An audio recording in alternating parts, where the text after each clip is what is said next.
Hi there, Edel from Athlone Regional Sports Centre here.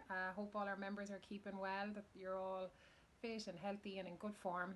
I said I'd just pop up a short video on some self care tips for you to help you get through the next few weeks. So, self care and well being is something that tends to get neglected when times are stressful.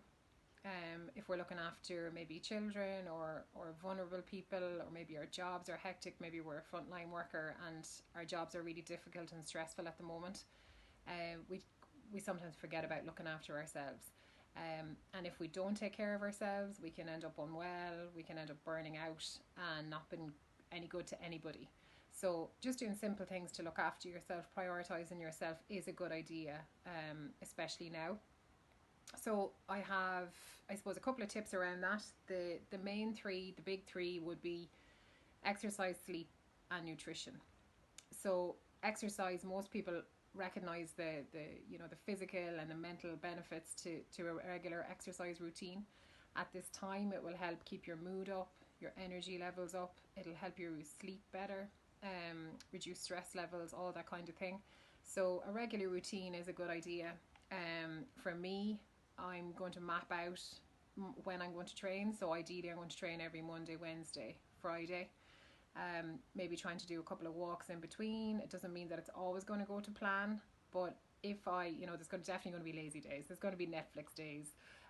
There's no doubt about it, and that's okay. But having a plan will definitely help me get more training in and be more consistent. Keeping it simple, it doesn't have to be anything complicated. Do something that you enjoy. Maybe it's just a walk outside, like Yoda, my buddy here. He's going to be part of my routine, like taking him for a walk. Luckily, we live close enough to the fitness park up at the sports centre, so he really enjoys a spin around the park. And trying to do the exercise as early as possible. That's key for me, definitely, because we have less light now. We don't have those nice bright evenings anymore. So for me, getting the exercise in early makes it more likely that it will happen. Sleep is the other one that I'm really going to try keep a regular routine with. Going to bed early, getting up early. It just helps my energy levels. I definitely perform better when I have better sleep. 7 to 9 hours is optimal for most people. Just to restore your body, to repair your system. If you struggle to go to sleep at night, if your mind is anxious, if you have a busy job and you're constantly thinking of things that are unfinished, a brain dump is a good idea. So it's literally jotting down things that are on your mind, maybe into a journal or onto a piece of paper. Um, you can deal with them the next day. It's just really getting them out of your mind. Coming off screens early, trying not to bring your phone with you to bed, because that scrolling and the light coming off your screen just winds your mind up, and you're trying to relax and wind down. Maybe reading a book instead or having a bath as a routine is a good idea. The last big one then would be nutrition. So keeping your food, solid and balanced at this time is important for your energy levels and your immune system. So eat foods you enjoy. Pack in all those fruits and vegetables with the good vitamins and minerals. Keep your protein up. Get nice energizing carbohydrates into your diet and your fats in.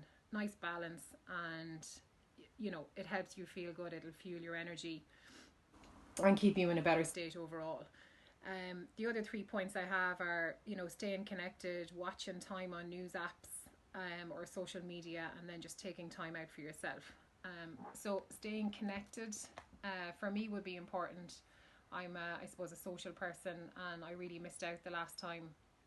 Missed that contact with people, through the gym, the chat in the gym, the interaction with friends. Those kind of things really made me, I suppose, put me in a low mood, and I didn't even realise I was missing it until we were in a place to be able to do a little bit of training together outside, and I realised that it means a lot to me, and it really affects my mood when it's taken away.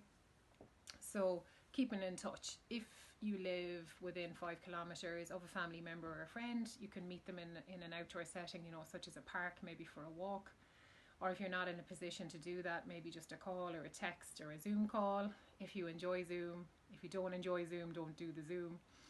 Um, Limiting your time with the news coverage. So for me, this is a big one as well. The last time I was completely obsessed with my RTE news app. I was watching it all the time, looking at the numbers, listening to every single headline, and it was creating anxiety. And I just had to pull myself back from it, stay informed, but, try to drive more positive messages, and just keep me in better form.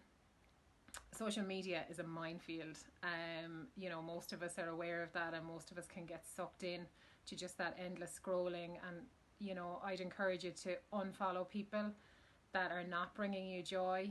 If it's somebody that's causing you to feel negative about yourself, maybe you're feeling guilty because you're not doing what they're doing, whether it's, baking banana bread or doing amazing exercises that, make you feel guilty, because you're not doing the same as them. I would unfollow them. Don't let things irritate you or make you feel negative. Times are tough enough without pushing those messages out as well.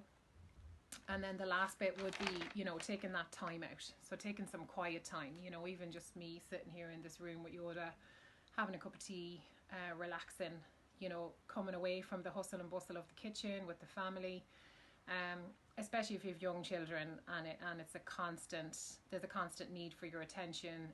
Just stepping out for even just 5 or 10 minutes can just help you recharge the batteries. We live in a very noisy world, and we're constantly bombarded with notifications on our phone, with